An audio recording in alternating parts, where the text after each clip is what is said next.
कहानी का नाम इश्क तुम्ही से। बारिश का मौसम था। आज दिन भर ही बारिश होती रही। मैं अपना काम खत्म करके घर को निकल पड़ा, जिसमें मैं अकेला ही रहता हूँ।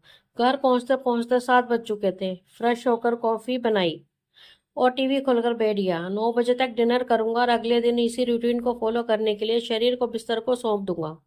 बारिश रात होने के साथ तेज हो गई। मैंने ऐसी बंद करके खिड़की के पर्दे खोल दिए। अचानक बिजली चमकती, अंधेरे कमरे में उजाला हो जाता और फिर रोशनी खिड़की तक सीमित रह जाती। मेरी आंख लगे अभी कुछ घंटे ही बीते थे कि किसी ने दरवाजे पर दस्तक दी। नाइट बल्ब बुझा पड़ा था, शायद पावर कट हुआ था। हाथ में मोबाइल टॉर्च थामे मैं लिविंग रूम में आ गया और पूछा, कौन? मैं पूछा, आपके सामने वाले फ्लैट में रहती हूँ, थोड़ी हेल्प चाहिए, जवाब आया। मैंने टाइम देखा, रात के 2:30 बज रहे थे। दरवाजा खोल टॉर्च लड़की के चेहरे पर मारते हुए मैंने कहा, बोलो। मेरी फ्रेंड बाथरूम में गिर गई है, उसे हॉस्पिटल लेकर जाना है। पावर कट हुआ है इसलिए लिफ्ट नहीं चल रही। मैं गार्ड के पास गई थी पर वो शराब के नशे में था। हम हॉस्पिटल चले जाएंगे, आप बस नीचे तक जाने में हेल्प कर दीजिए, पूजा ने कहा। कुछ पल में वहीं खड़ा विचार करता रहा और फिर कहा, ठीक है, और उसके साथ चल पड़ा। हम कमरे में पहुंचे। कमरे में अंधेरा था। एक लड़की कुर्सी पर बैठी दर्द को सहने की कोशिश कर रही थी। किस पैर में लगी है? मैंने उसके करीब जाकर पूछा। दाएं पैर में, उसने धीरे से जवाब दिया। ठीक है, हॉस्पिटल चलते हैं, कहकर मैं उसकी बाईं ओर आ गया। उसने अपना हाथ मेरी गर्दन में डाला और कुर्सी से उठ गई। हम सहारे से सीढ़ियों की तरफ चल पड़े। पूजा एक हाथ में टॉर्च थामे हुए थी और दूसरे हाथ में अपनी सहेली को। हम सीढ़ियों के पास पहुंचे। सीढ़ियां ऐसी नहीं थी कि एक साथ 3 लोग उतर सकें। देखो, यहाँ से इस तरह उतर पाना संभव नहीं है, अंधेरा भी है, तो उसमें से किसी एक को तुम्हें गोद में उठाना होगा, मैंने सुझाव दिया। लेकिन दोनों में से किसी का कोई जवाब नहीं आया। यार, मुझे गलत मत समझना, लेकिन मुझे इसके सिवाय और कोई तरीका समझ नहीं आ रहा है। बाकी तुम लोग कुछ और आसान बता सको तो मैं मदद कर सकता हूँ। मैंने उन दोनों को खामोश देखकर कहा, नहीं नहीं, कोई प्रॉब्लम नहीं है, आपको जैसा सही लगे आप करिए, बस हम हॉस्पिटल पहुंच जाए, पूजा ने जवाब दिया और कुछ सीढ़ियां आगे बढ़कर टॉर्च दिखाने लगी। मैंने झुककर उस लड़की को गोद में उठा लिया। उसका वजन किसी बच्चे की तरह था। उसकी कमर एकदम पतली थी। मेरी उंगलियां उसके ठंडे शरीर पर धंसी हुई थी। उसका जिस्म इतना नरम था कि मुझे लग रहा था कि मेरे सख्त हाथों से कहीं उसे और भी चोट न लग जाए। नीचे देखते हुए मैं सीढ़ियां उतरने लगा। उसके बाल रह रहकर मेरे चेहरे पर आ जाते। मैं उन्हें फूंक मारकर दूर करने की कोशिश करता और वो लड़की सॉरी कहते हुए अपनी गर्दन झटक कर उन्हें मेरे चेहरे से दूर हटाने की। जल्द ही हम नीचे आ गए। नंदनी, तू रुक, मैं स्कूटर लेकर आती हूँ, पूजा ने नीचे आते ही कहा। यार, चेयर पर तो बैठा नहीं जा रहा था, स्कूटर पे कैसे बैठूंगी? देखो, तुम लोग परेशान मत हो, मैं कार से तुम्हें हॉस्पिटल छोड़ देता हूँ। वैसे भी इतनी रात में कैसे जाओगे?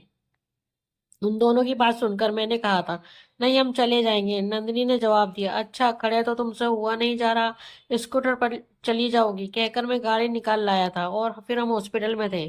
कुछ देर बाद पता चला कि नंदिनी के राइट लेग और राइट हैंड दोनों पर फ्रैक्चर था। नंदिनी को महीने भर के लिए प्लास्टर चढ़ाया गया जाना था। घर वापस आते जाते हमें आसमान पर लालिमा दिखने लगी थी। सुबह नींद देर से खुली। मैं नाश्ता किए बगैर ही ऑफिस के लिए निकल पड़ा।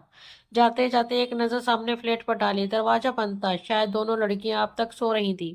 सारा दिन ऑफिस में ऊँघता रहा। शाम वापस आकर कपड़े बदले और कॉफी बनाने लगा। फिर जाने क्या सूझा कि एक और कप निकाल लो, उसमें भी कॉफी डाली। फ्लैट लॉक किया और दूसरी तरफ के फ्लैट के बाहर था। दरवाजा खुला हुआ था। मैंने दरवाजे पर नॉक किया। कौन? आवाज आई, अमित, कल वाला। मैंने जोर से कहा, अंदर आ जाइए। इस बार उसने मुझे पहचान लिया था। नन्ही लिविंग रूम में फर्श पर बिछे गद्दे में दीवार से टिक कर बैठी थी। हाय! मुझे देखते ही उसने उठने की कोशिश की। पूजा घर पर नहीं है क्या? मैंने कॉफी का कप उसकी ओर बढ़ाकर पूछा। नहीं, वो बाहर गई है। नंदिनी ने कप थाम लिया था। हम बातें करने लगे। उसने बताया कि वो एक कंपनी में जॉब करती है। उसने ये भी बताया कि वो उत्तर प्रदेश के लखनऊ शहर के 6-7 किलोमीटर दूर एक गांव से है। हम बातें कर ही रहे थे कि पूजा आ गई। वो भी हमारे साथ ही बैठ गई। मैं वहीं था जब मैंने उन दोनों के चेहरे पर कुछ उलझन के भाव देखे और पूछ बैठा, कोई परेशानी है क्या? छोटी सी बात ये है कि नंदिनी को घर जाना है, क्योंकि यहाँ अकेले 30 दिन कैसे रहेगी। मैं छुट्टी भी लूंगी तो ज्यादा से ज्यादा 3 दिन है, और फिर मेरे बगैर इसका यहाँ रहना संभव नहीं। लेकिन किसी भी ट्रेन में रिजर्वेशन मिल ही नहीं रहा है। पूजा ने बताया। उस वक्त उनकी समस्या का हल मेरे पास भी नहीं था। अगले दिन ऑफिस से आकर एक बार फिर मैं नंदिनी के फ्लैट पर था। पूजा आज भी नहीं थी। वैसे कुछ हुआ तुम्हारे घर जाने का? मैंने कॉफी पीते हुए सवाल किया। कुछ नहीं, तत्काल में भी देखा है पर मिला नहीं। और अब सिर्फ एक वीक बाद ही वो जो सीट है उसी में टिकट कराया है। एक वीक अकेले रह लूंगी, लेकिन कल से पूजा का ऑफिस जाना जरूरी है। वैसे कल से मेरी एक वीक की छुट्टियां शुरू हो रही हैं। तुम कहो तो मैं पूजा की जगह आ जाया करूंगा। मैंने कल शाम ही घर जाते सोच लिया था कि मैं ऑफिस से छुट्टी लूंगा और नंदिनी के साथ रहूंगा। नहीं, छुट्टी आपने अपनी खातिर ली है। मैं आपकी और हेल्प नहीं ले सकती। उसने कहा ही था कि पूजा आ गई, किसको छुट्टी मिल रही है? उसने नंदिनी की आवाज सुन ली थी। मैंने उसे अपनी बात बताई। सच ऐसा हो सकता है क्या? मेरी छुट्टी वाली नकली कहानी सुन पूजा ने खुश होते हुए कहा। हाँ, अगर नंदिनी को कोई परेशानी ना हो तो। नंदिनी को क्या परेशानी होगी? नहीं पूजा, अमित ने छुट्टी अपने लिए ली है। नंदिनी ने पूजा को टोकते हुए जवाब दिया। अरे पर उन्होंने कहा ना कि उन्हें परेशानी नहीं है। और फिर कुछ दिन ऑफिस जाकर मैं 1-2 दिन की छुट्टी ले लूंगी और अमित फ्री हो जाएंगे। नंदिनी अब भी मेरे फैसले से खुश नहीं थी, लेकिन मैं उसे कैसे समझाता कि मैंने ये छुट्टी सिर्फ उसकी खातिर ली थी। अगले दिन सुबह मैं किचन में था जब पूजा आई। अमित, मैं ऑफिस जा रही हूँ, आप प्लीज 1-2 बार नंदिनी को देख लेना। उसने बाहर से ही आवाज दी और चली गई। वो पूरा दिन मैं नंदिनी के साथ ही रहा। हमने साथ में लंच किया, शाम फ्लैट पर लौट आया। अगले 2 दिन इसी तरह बीत गए। सुबह पूजा के जाते ही मैं नंदिनी के पास चला जाता और शाम तक वहीं रहता। वक्त कैसे बीत जाता मालूम ही नहीं पड़ता। 2 दिनों में साथ रहकर मैं और नंदिनी अब करीब आ गए थे। तीसरे दिन ऑफिस से आते ही पूजा ने एक खबर दी, जिसे सुनते ही नंदिनी उछल पड़ी थी और साथ ही मैं भी। उसने कहा, नंदिनी, मुझे ऑफिस के ग्रुप में के साथ 2 दिन के लिए बेंगलुरु जाना होगा। क्या, कब और मैं कैसे रहूंगी तेरे बगैर? कल ही जाना है, सिर्फ 2 दिन की बात है, अगले दिन मैं आ जाऊंगी। पूजा, लेकिन मैं कैसे रहूंगी अकेले यार? मेरे मन से थोड़ी जा रही हूँ। और अमित तो दिन भर तेरे साथ ही रहते हैं। बस रात की बात है, थोड़ा मैनेज कर लेना, फिर मैं आ जाऊंगी। अमित प्लीज, एक लास्ट हेल्प और कर दो। वापस आते ही मैं पक्का छुट्टी ले लूंगी। एक लास्ट हेल्प प्लीज। पूजा ने रुआसी सूरत बनाकर कहा। अरे कोई बात नहीं, मैं वैसे भी खाली ही हूँ, तुम आराम से जाओ। अगले दिन सुबह 6 बजे पूजा चली गई। 7 बजे तक मैं नंदिनी के फ्लैट पर था। वो बेडरूम में अब तक नींद में थी। मैंने उसे जगाया नहीं और लिविंग रूम में न्यूज़पेपर पढ़ने लगा। कुछ देर बाद नंदिनी जाग गई। Good morning. और मैंने बेडरूम के दरवाजे के करीब आकर कहा, आप इतनी सुबह यहाँ? और पूजा कहाँ है? वो तो 6 बजे ही चली गई। तुम सो रही थी तो जगाया नहीं। वो पूजा भी ना बताकर तो जाती। मेरी बात सुनो। उसने बेड से उतरने की कोशिश करते हुए खुद से कहा। मैंने आगे बढ़कर उसे थाम लिया और वॉशरूम में छोड़ आया। कुछ देर में वो बाहर आई। मैंने उसे उसके फर्श वाले गद्दे में बैठने में मदद की और दोनों के लिए चाय बना लाया। दोपहर रोज की ही तरह बीत गई। शाम तेज बारिश होती रही। डिनर के बाद मैं कुछ देर उसके साथ बैठा रहा और फिर मेरा वापस जाने का टाइम हो गया। मैंने उसे बेडरूम पहुंचाने में मदद की, गुड नाइट कहा और दरवाजा बाहर से लॉक करके आ गया। आधे घंटे तक सोने की कोशिश करता रहा, लेकिन नींद नहीं आई। मैं फिर से उठा और नंदिनी के फ्लैट पहुंच गया। दरवाजा खोल अंदर आया ही था कि नंदिनी ने सहमी हुई आवाज में कहा, कौन? शायद वो अब तक सोई नहीं थी। मैं हूँ। वो अब मेरी आवाज से मुझे पहचानने लगी थी। नींद नहीं आई इसलिए यहाँ आ गया। तुम सो जाओ, मैं यहीं बाहर हूँ। Thank you Amit. मैंने कोई जवाब नहीं दिया और लिविंग रूम में के फर्श पर पीछे गद्दे पर जाकर लेट गया। रात नींद खुलने पर मैंने जाकर उसे देखा। वो सुकून से बिना किसी डर के सो रही थी। सुबह मैंने उसे चाय बना कर दी। दोपहर तक उसके बाल खुलकर बिखर गए थे। वो उन्हें समेटने की कोशिश करती रही, कभी कानों के पीछे लपेटती तो कभी गर्दन के। उसका हाथ चाहकर भी ऊपर नहीं जा रहा था। और जब उसे उसे इस परेशानी में देखा नहीं गया तो मैं जाकर उसका कंघी उठा लाया। उसे अपनी तरफ खींचा और उसके बाल समेटने लगा। इस हरकत के लिए उसने मुझे कुछ नहीं कहा था। उस रात खाने के बाद हम दोनों उस छोटे गद्दे पे मूवी देखते रहे। वो मुझसे सटकर बैठी थी, मेरा हाथ उसके हाथ से टकरा रहा था। वो भी उसे दूर न करती। कुछ देर बाद मैंने उसे बेडरूम में पहुंचाया और बाहर आकर सो गया। अगले दिन पूजा वापस आ गई। आज रात में अपने बिस्तर पर उलटता पलटता रहा, लेकिन नींद तो उसे उस फर्श वाले के बिस्तर पर टिकी थी। सुबह आंख देर से खुली। नंदिनी के पास जाने की को मैं जल्दी ही भी तैयार हो गया। दरवाजे के नजदीक पहुंचा ही था कि पूजा दिख गई। अमित, मैं तुम्हारे ही पास आ रही थी। मैं ये बताने की आज से मैंने छुट्टी ले ली है और तुम आराम कर सकते हो। उसकी बात का मैंने कोई जवाब नहीं दिया और मुड़कर वापस आ गया। अब भी मेरी 2 दिन की छुट्टी बाकी थी। वो सारा दिन मैंने सोकर बिताया और शाम होते ही नंदिनी से मिलने पहुंच जा गया।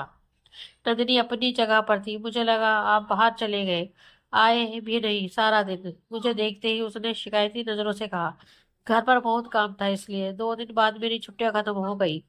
सुबह होते ही ऑफिस चला गया। वापसी में पूजा ने बताया कि दोपहर नंदिनी अपने घर चली गई है। मुझसे आखिरी बार मिल भी नहीं सका था। जिंदगी फिर उसी पुराने ढर्रे पर लौट आई थी। हर दिन ऑफिस से वापस आते ही नजर सबसे पहले सामने वाले फ्लैट पर जाती। दरवाजा बंद रहता, कभी अंदर से तो कभी बाहर से। रोज रात सोचता कि नंदिनी को कॉल करूं, पूछूं कि उसकी तबीयत कैसी है, वो वापस कब आएगी, पर फिर इसी उधेड़पन में सो जाता। महीना बीत गया। एक शाम ऑफिस से घर पहुंचा तो देखा कि नंदिनी के फ्लैट का दरवाजा खुला हुआ था। अंदर से आवाजें आ रही थी। पैर अपने आप ही उस तरफ मुड़ गए। पूजा और नंदिनी साथ बैठे बातें कर रही थी।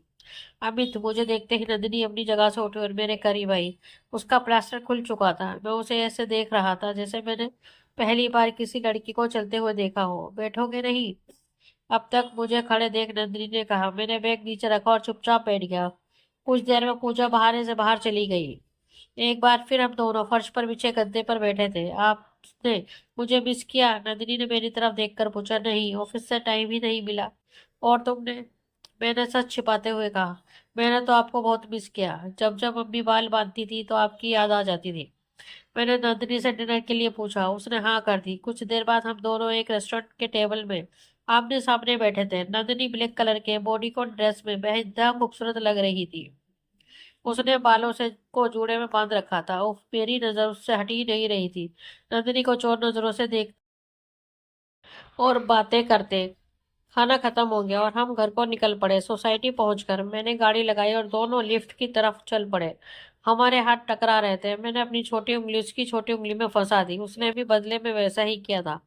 अब तक ये साफ हो गया था कि नंदिनी भी मुझे पसंद करती है। मैं अचानक से रुका और कहा, नंदिनी, मैंने झूठ कहा था। मैंने तुम्हें बहुत मिस किया। अच्छा, तो फिर छिपाया क्यों? डर रहा था इसलिए।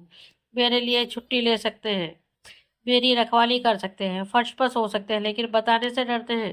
तुम्हें खोने से डरता हूँ नंदिनी। कहीं मेरे सच कहने देने से तुम नाराज ना हो जाओ। मैं तुमसे बहुत प्यार करता हूँ। प्यार तो हम भी आपसे बहुत करते हैं। सच नंदिनी? हाँ अमित, उसने कहा और अब मेरे नजदीक आ गई। मैंने उसे बाहों में भर लिया। अचानक तेज बिजली चमकी और बारिश होने लगी। दूर आसमान में भी शायद 2 लोग गले मिल रहे थे। मैंने उसके बाल खोल दिए। खुशी हम दोनों की आंखों में तैर रही थी। लाइट थी, लिफ्ट चल रही थी, फिर भी मैंने उसे गोद में उठा लिया और तीसरी मंजिल के लिए सीढ़ियां चढ़ने लगा। दोस्तों, आपको हमारी कहानी कैसी लगी प्लीज कमेंट में हमें जरूर बताएं। अगर कहानी आपको अच्छी लगे तो अपने दोस्तों के साथ शेयर करें और हमारे चैनल को लाइक एंड सब्सक्राइब करना ना भूलें। धन्यवाद।